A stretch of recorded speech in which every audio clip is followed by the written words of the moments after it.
This is a patient that came to me with several complaints. She was primarily bothered by the sagging of her breast, the low position of her nipples, enlarged size of the areolas, and she also had a little bit of a fat deposit in the armpit area in both armpits. You could see a little bit worse on the left than on the right.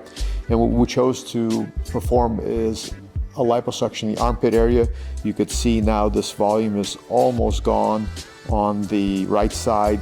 Huge improvement on the left side at this point, really shouldn't be all that noticeable. And then an augmentation with a breast lift. And the breast lift accomplished a situation where I was able to bring the nipples higher, closer together, reduce the size of the areolas, remove all the droopy skin and breast tissue, which made the breast very perky, very symmetric, but smaller. And so at the same time, I used an implant to create the volume, the fullness, and the cleavage, and I think what turned out to be a beautiful symmetric result.